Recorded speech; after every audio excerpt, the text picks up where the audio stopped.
Muito boa noite, internautas. Este é o programa Chamando Vencedores, de realização da Igreja em Cosmópolis. Nós nos reunimos aqui em Cosmópolis, na rua 22 de abril, número 47, no Jardim Planalto, todos os sábados, às 20 horas, e aos domingos, 9 horas da manhã, com o fim de partirmos o pão. E o nosso encontro aqui na TV Jaguari, todas as terças, 18 horas e 30 minutos. Estamos ao vivo hoje, dia 24 de abril de 2012. Para iniciarmos este programa, nós lemos aqui um versículo que nada mais é do que a oração do apóstolo Paulo pelos Efésios, pelos irmãos ali na igreja em Éfeso, e também por nós hoje. Está na Epístola de Paulo aos Efésios, capítulo 1, no versículo 15, onde Paulo diz: Por isso também eu, tendo ouvido a fé que há entre vós no Senhor Jesus e o amor para com todos os santos, não cesso de dar graças por vós, fazendo menção de vós nas minhas orações. Aí ele diz o que ele ora: para que Deus, de nosso Senhor Jesus Cristo, o Pai da glória, vos conceda espírito de sabedoria e de revelação no pleno conhecimento dele, iluminado os olhos do vosso coração, para saberdes qual a esperança do seu chamamento, qual a riqueza da glória da sua herança nos santos, e qual a suprema grandeza do seu poder para os que cremos. Então, Paulo ora aqui por três questões, por todos os santos, ora por mim e por você. E a oração de Paulo, eu faço hoje a minha oração, que o Senhor nos conceda espírito de revelação para termos o pleno conhecimento dele na sua palavra. Então, desde já peço que o Senhor nos dê direção, que ele nos conduza, que ele use a mim como um instrumento nas suas mãos e que toda palavra aqui compartilhada possa ser o Senhor falando e que nos conceda revelação da sua palavra, um espírito de entendimento para aqueles que a recebam, compreendam e recebam luz da parte do Senhor, revelação e, acima de tudo, vida, para termos o pleno conhecimento dele, do nosso Senhor Jesus Cristo. Isaías, no capítulo 6 do livro de Isaías, nós vemos aqui a visão de Isaías e o seu chamamento. E também uma profecia da qual vamos compartilhar hoje, que está no versículo 9 e 10. Isaías, ele relata aqui no capítulo 6 que ele teve uma visão. No ano da morte do rei Uzias, ele viu o Senhor assentado sobre um alto e sublime trono, e as abas de suas vestes enchiam o templo. E serafins estavam por cima dele, ou seja, Isaías viu o Senhor assentado no trono e viu anjos sobre o Senhor. O que me chamou a atenção, não dá para compartilhar todos os versículos, no capítulo 6, do versículo 1 até o 10º. O que me chamou a atenção é que Isaías ele foi iluminado para ver a sua situação, para ver como ele se encontrava. Ele viu também que os anjos estavam clamando ao Senhor: Santo, Santo, Santo é o Senhor dos exércitos, e toda a terra está cheia da sua glória. E Isaías, então, no versículo 6, ele viu alguns serafins, alguns anjos do Senhor voando. Isaías foi iluminado com essa visão e ele disse o seguinte no versículo 5: Ai de mim, estou perdido, porque sou homem de lábios impuros e habito no meio de um povo de impuros lábios, e os meus olhos viram o Rei, que se refere a Deus, o Senhor dos exércitos. Isaías foi iluminado e ele viu: puxa, olha a minha condição de pecador que estou. Ai de mim, o que vai acontecer comigo agora? Porque os meus olhos, na condição de cheio de pecado, na condição de pecador, eu vi o Senhor. E o Senhor abomina o pecado, e o Senhor não admite situação de pecado, mas graças ao Senhor pela sua misericórdia, que ele abomina o pecado, mas ama o pecador. Então, no versículo 6 diz que um dos serafins, dos anjos, voou para Isaías trazendo na mão uma brasa viva que tirara do altar do Senhor. E com essa brasa ele tocou na boca de Isaías e disse: Eis que com ela toca os teus lábios, e a tua iniquidade foi tirada e perdoado o seu pecado. Então Isaías, depois disso, ouviu a voz do Senhor que dizia: A quem enviarei? Quem há de ir por nós? Disse eu. Então o Senhor disse: Quem eu enviarei? Quem há de ir por nós? Pelo Pai, pelo Filho e pelo Espírito Santo, para pregar as boas novas, pregar o Evangelho, anunciar o Evangelho às pessoas. Isaías, mais do que rápido, ele se dispôs diante do Senhor e disse: Eis-me aqui, Senhor, envia-me a mim. Após ele ter sido iluminado, dos seus pecados, ele recebeu o perdão dos pecados e, consequentemente, instantaneamente, ele se dispôs a servir o Senhor.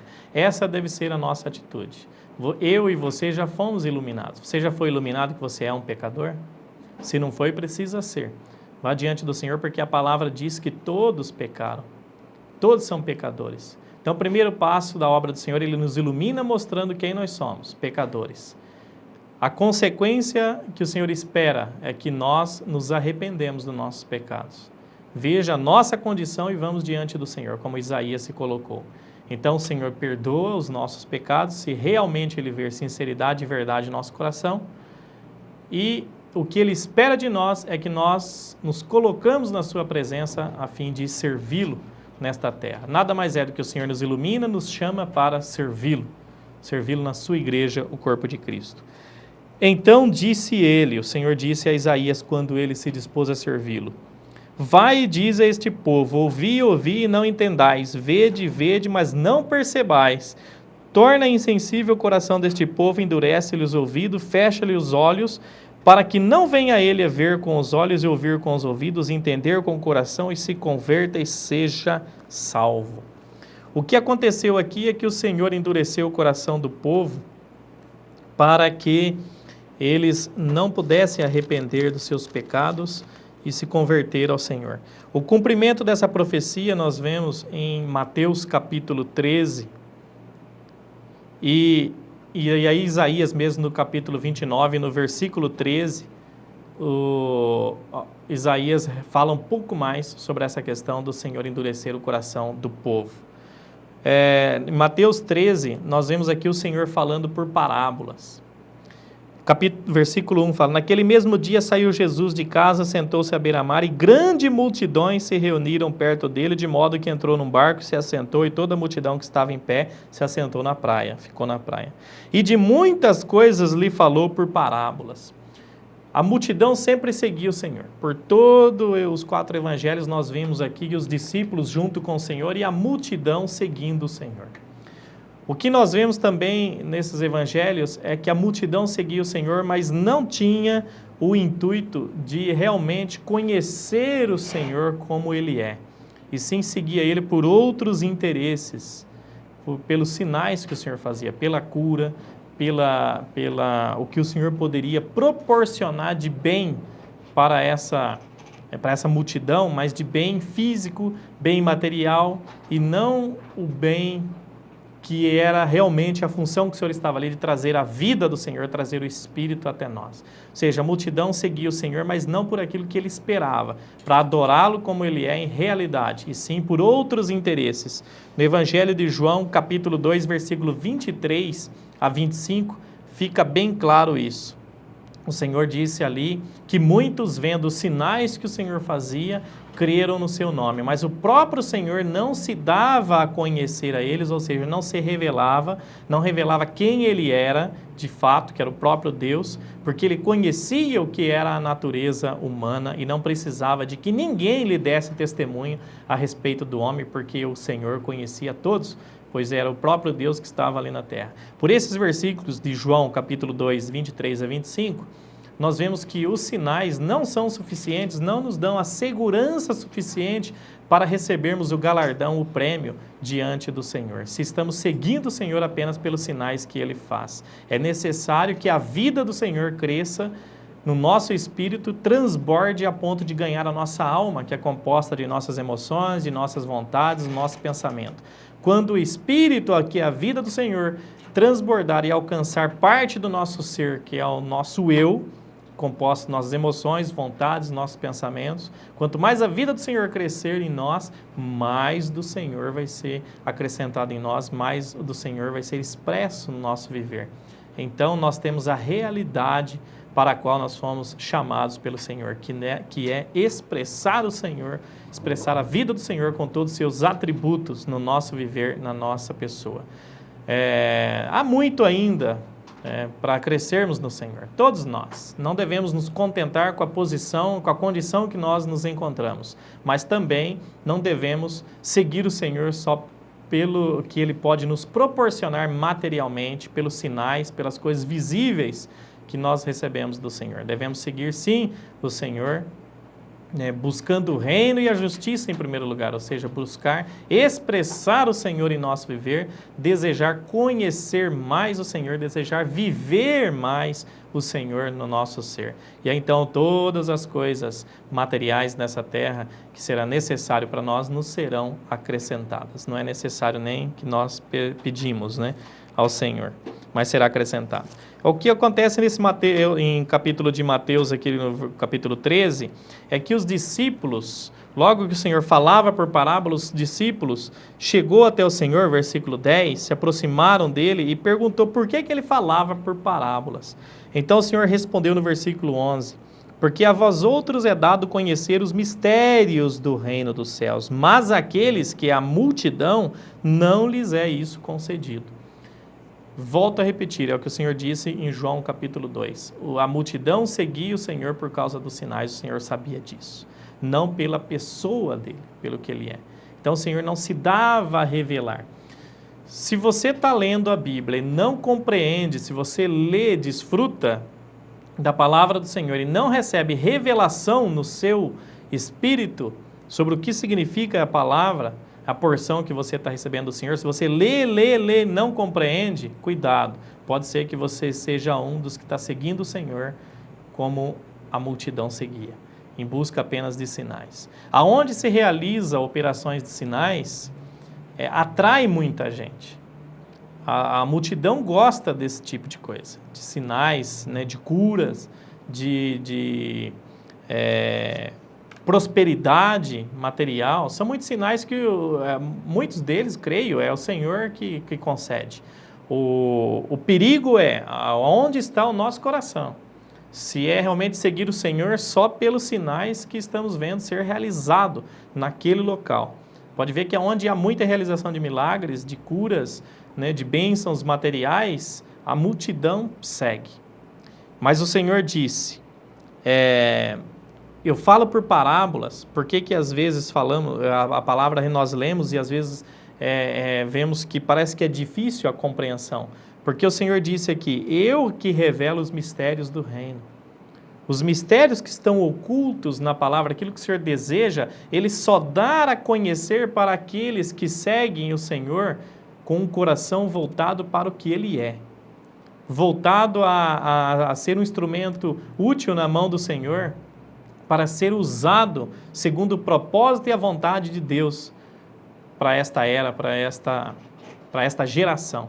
Então, quando voltamos o coração a seguir o Senhor, com este propósito de fazer a vontade do Pai, como o Senhor nos ensinou, na sua oração, em Mateus capítulo 6, ele ora dessa forma: venha o teu reino, faça a tua vontade, aqui na terra, como ela é feita lá nos céus. Aí então, em último lugar, o Senhor nos ensina a orar pelo pão nosso de cada dia, ou seja, pelas nossas necessidades humanas. Então nós devemos orar, mas está em último lugar. Primeiro orar para santificar o nome do Senhor, para que a vontade do Senhor seja feita nesta terra. Então para isso Ele precisa do homem, precisa de mim, precisa de você, como instrumento nas mãos dEle. O Senhor age e opera nesta terra hoje por meio do homem. Ele precisa do homem, mas com o coração voltado para o que Ele é. Por isso o Senhor falava por parábolas. Nada mais é do que, como se Ele estivesse dizendo aos discípulos, eu revelo para vocês, eu falo desta forma por parábola para que aqueles que realmente tiverem com o coração voltado em me seguir, que se aproximar, desejando conhecer os mistérios que eu falo por parábola, eu vou revelar, eu vou dar a conhecer. Agora, aqueles que seguem só apenas por causa das coisas que eu estou realizando, pelas operações de milagres e sinais que eu estou fazendo, esses eu não vou dar a conhecer os mistérios, ou seja, esses não terão chance de reinar com o Senhor, que é o galardão na sua segunda vinda. Por quê? Porque tinha outros interesses no seu coração. Então, no versículo 14, ele fala que tudo isso era para cumprir a profecia de Isaías, aqueles versículos que eu li lá. Ouvireis com os ouvidos e de nenhum modo entendereis, vereis com os olhos e de nenhum modo percebereis. Por quê? Porque o povo seguia o Senhor com outro interesse. O Senhor mesmo disse que o povo, em Mateus capítulo 15, aqui no versículo 8 e 9, Mateus 15, 8 e 9, ele mesmo disse aos judeus que eles honravam ele com os lábios, mas o coração estavam longe deles. Eles adoravam o Senhor, ensinando doutrinas que são preceitos de homens. O próprio judeu, os judeus que eram o povo de Deus nessa ocasião, que estavam aqui na terra, o Senhor disse isso a eles. Ou seja, mesmo no nosso meio cristãos, pode haver uma multidão seguindo o Senhor, que louva o Senhor, que conhece a palavra, que proclama, que falam palavras bonitas, mas com o coração está longe do Senhor. Então essa palavra é luz, por isso eu iniciei o programa orando que o Senhor possa iluminar os olhos do nosso coração, nos conceder espírito de revelação para compreendermos a sua palavra. Esses dias eu li um escrito de um irmão sobre a parábola do grão de mostarda, já que estamos falando de parábola. E ali ele dava uma explicação que o meu espírito não testificou. O parábola do grão de mostarda está aqui no capítulo 13 de Mateus, versículo 31 e 32. O Senhor diz: outra parábola lhe propôs, dizendo: o reino dos céus é semelhante a um grão de mostarda que um homem tomou e plantou no seu campo, o qual é, na verdade, a menor de todas as sementes, e crescida é a maior das hortaliças. E se faz árvore, de modo que as aves dos céus vêm aninhar-se nos seus ramos. Esse artigo que eu disse, o irmão dizia que as aves eram anjos de Deus, que o grão de mostarda era como o reino de Deus, que cresceu, havia uma multidão enorme, incontável, no reino de Deus, que eram os filhos de Deus, e os anjos de Deus vinham aninhar-se, ou seja, fazer morada ali no meio dos filhos de Deus. Eu vejo aqui na própria Bíblia, na parábola do semeador, no versículo 3, que diz que o semeador saiu a semear, e uma porção da semente, no versículo 4, caiu à beira do caminho, e vindo as aves a comeram.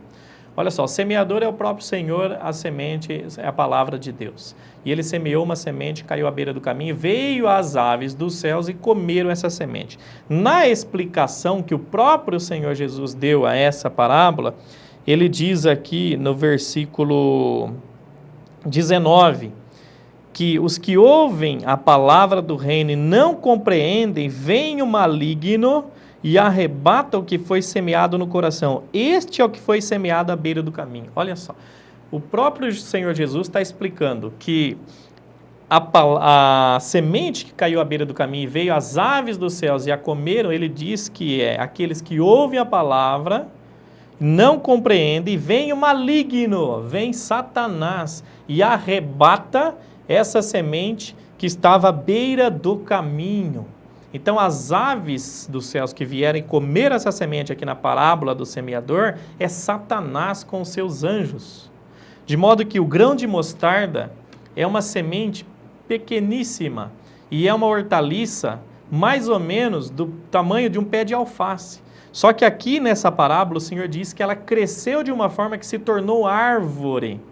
Ou seja, é algo anormal. Imagina um pé de alface crescendo do tamanho de uma árvore, de 2, 3 metros de altura. É algo anormal, fora da normalidade.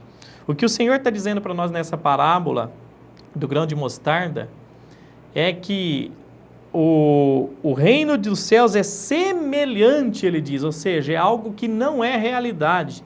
O que nós estamos vendo hoje é que, em muitos lugares, a multidão que segue o Senhor se dizendo filhos de Deus é numerosa, está crescendo de uma forma anormal, mas não tem realidade, é semelhante ao reino de Deus. Aquela multidão que você está vendo ali, crescendo de uma forma anormal, gigantesca e rápida, não tem realidade com o reino de Deus.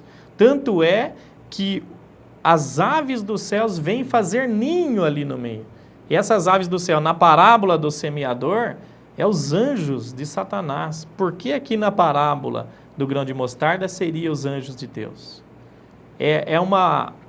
O que nós estamos vendo aqui é que um homem pegou o grão de mostarda e plantou.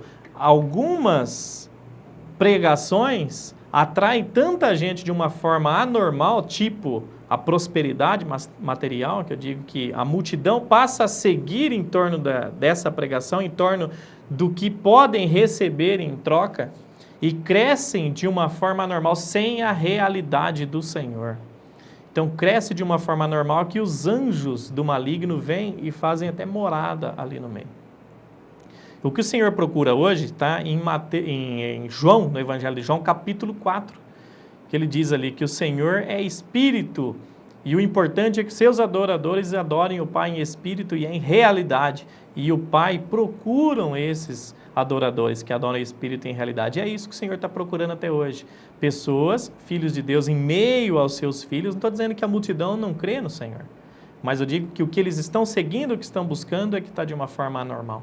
Por isso o Senhor fala por parábolas. Falam que coisas ocultas. Essa parábola do grão de mostarda, no Evangelho de Marcos, meu tempo está acabando, não vai dar para ler, mas no Evangelho de Marcos, o Senhor fala de uma forma até mais clara ainda.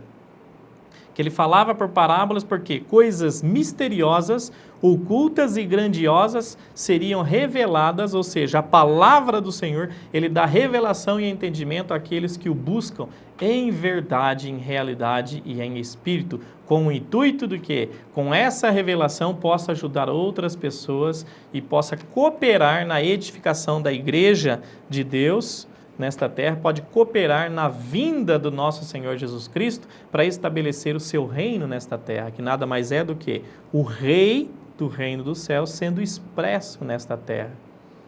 O rei, ou seja, o reino do Senhor ser visível nesta terra. Ser o quê? Pessoas que vivem a realidade da vida de Deus no seu viver no dia a dia. Não apenas que buscam o Senhor pelo que Ele pode nos proporcionar.